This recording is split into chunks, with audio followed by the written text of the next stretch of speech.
Bismillahirrahmanirrahim. Assalamualaikum warahmatullahi wabarakatuh.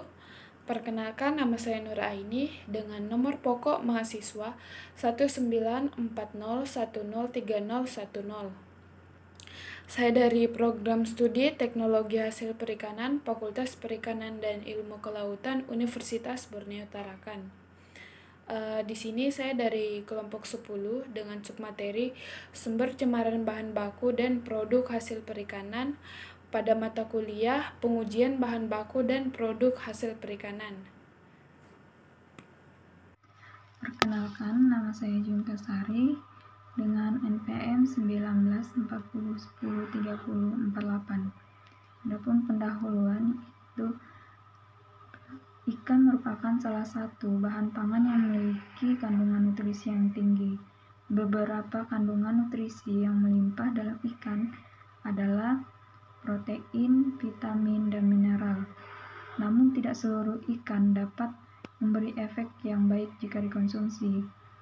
Ikan yang memberi efek negatif dan berbahaya pada tubuh dan dapat ditemukan di pasaran adalah ikan yang sudah terkontaminasi oleh cemaran. Cemaran pada bahan baku dan produk hasil perikanan, yaitu kontaminasi bahan kimia dan kontaminasi bakteri. Kontaminasi bahan kimia sendiri terbagi menjadi 3, yaitu yang pertama senyawa kimia anorganik. Contohnya antimon, arsenik, kadium, timah, merkuri, selenium, dan sulfida yang biasa digunakan pada pengolahan udang. Yang kedua yaitu senyawa kimia organik. Contohnya poliklorinat, biphenyls, poliklorinat, dibenzodioksin, pestisida organoklorin, poliaromatik hidrokarbon. Yang ketiga senyawa kimia terkait processing, yaitu nitrosamin dan kontanamin yang terkait dengan budidaya ikan, antibiotik, dan hormon. Yang kedua ada kontaminasi bakteri.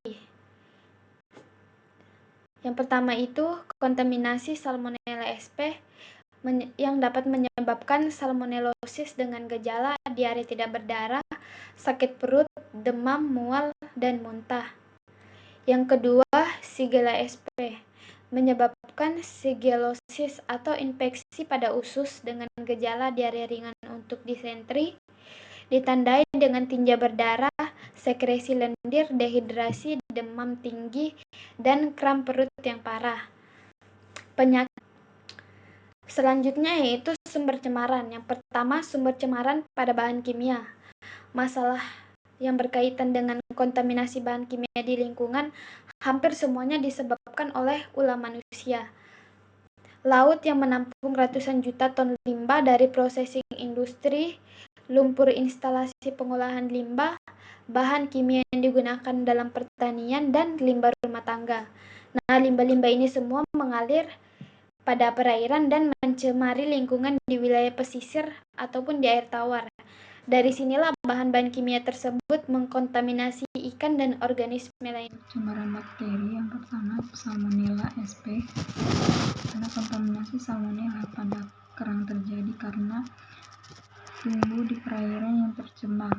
Udang tropis budidaya juga sering mengandung salmonella akibat dari rendahnya standar kebersihan dan penggunaan kotoran unggas sebagai pupuk atau pakan. Salmonella sp kehadirannya di lingkungan dikaitkan dengan kontaminasi tinja, seperti Escherichia coli. Kebanyakan terkontaminasi pada air atau penanganan di bawah kontaminasi yang tidak higienis. Terakhir, Staphylococcus aureus, pertumbuhan dan produksi toksin yang cepat dapat terjadi pada seafood atau udang yang telah dimasak. Sekian dari presentasi kami.